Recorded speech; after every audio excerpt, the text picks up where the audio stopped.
Car दोस्तों, आज मैं बात करने वाला हूँ नेवल एक्सरसाइज की, जो एक सिर्फ नॉर्मल एक्सरसाइज नहीं है बल्कि ये जियोपॉलिटिकल का पावर शो है। मिलन नेवल एक्सरसाइज जो इंडियन नेवी होस्ट करती है और इसका जो सेंटर पॉइंट होता है भारत है। तो सवाल ये है, ये मिलन नेवल एक्सरसाइज है क्या, ये कब स्टार्ट हुआ और इसमें कौन कौन से देश शामिल होते हैं, और क्या सबसे बड़ा सवाल, क्या भारत को फ्यूचर में थ्रेट है और इससे भारत को क्या फायदा मिल रहा है।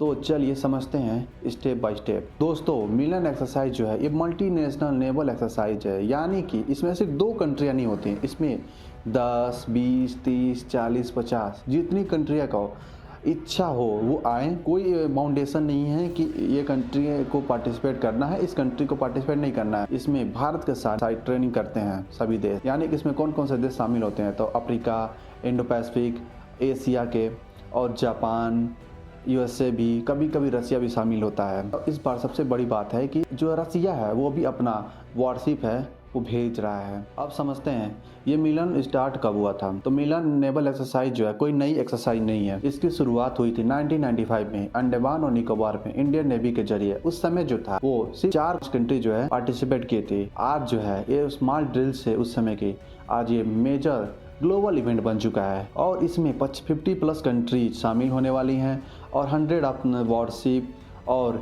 हजारों सेलर इसमें शामिल होने वाले हैं। तो जानते हैं इसमें कौन कौन सी कंट्री शामिल होने वाली हैं। तो इसमें Australia, Singapore, south Korea, Japan, कभी कभी रसिया भी शामिल होता है, लेकिन इस बार बहुत ही महत्वपूर्ण बात है कि रसिया ने अभी युद्ध में बिजी है, फिर भी वो इस एक्सरसाइज में शामिल होने जा रहा है, अपना वॉरशिप भेज रहा है। दुनिया की नज़र पड़ी हुई है। अब समझते हैं क्या भारत फ्यूचर में कोई वॉर होने वाली है क्या, इस नेवल एक्सरसाइज किया जा रहा है, नहीं। अब समझो क्लियर जियोपॉलिटिक्स, आज दुनिया में जो सबसे सेंसिटिव एरिया है वो इंडो पैसिफिक रीजन है।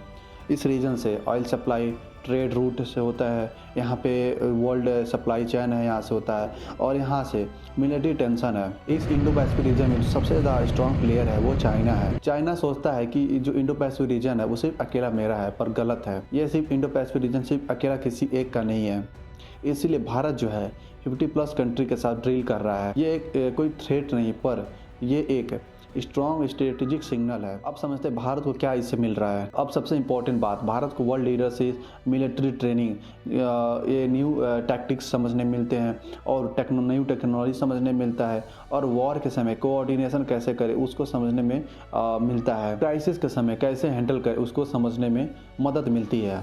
और ये जो है समंदर में ये क्या है, एम्बेसी है, वर्ल्ड मीटिंग, फॉरेन कंट्री के साथ ये ट्रस्ट बिल्ड होने में मदद मिलता है, फ्रेंडशिप बनने में और मदद मिलते हैं, कैसे डिप्लोमेसी और बढ़िया बनाए इसको और मदद मिलती हैं। अब जानते हैं कौन सा देश इससे नाराज हो रहा है। अब जैसे कि अब जानते ही हैं हर एक शादी में एक फूफा होते हैं, वो नाराज हो ही जाते हैं, वैसे ही इस एक्सरसाइज में फूफा चाइना है। चाइना इसलिए नाराज हो जाता है क्योंकि जो उसके जो राइवल एक साथ एक जगह पे इकट्ठे होते हैं। भारत जो है स्ट्रांग बन रहा है, इसके वजह से और नाराज हो रहा है, चिढ़ रहा है, और इंडो पैसिफिक रीजन में बैलेंस शिफ्ट हो रहा है। और वो नहीं चाहता है कि इंडो पैसिफिक रीजन में बैलेंस हो, वो चाहता है कि उसका जो है दबदबा बना रहे, पर ऐसा हो नहीं सकता। और कभी कभी रसिया जो है इस स्किप कर देता है और कभी कभी ज्वाइन कर लेता है, और इस बार जो है ज्वाइन कर रहा है और अपना और युद्ध में बिजी होने के बावजूद भी रसिया जो है अपना वॉरशिप भेज रहा है। अब जानते हैं कि पहले मिलन क्यों होती है, देन बाद में क्यों इंदिरा क्यों किया एक्सरसाइज होती है।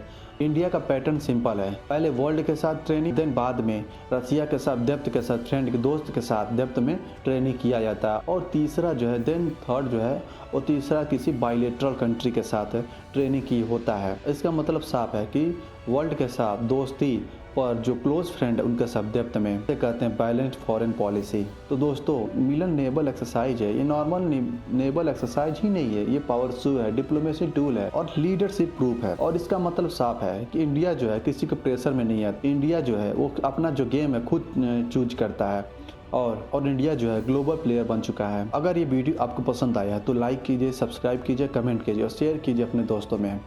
धन्यवाद।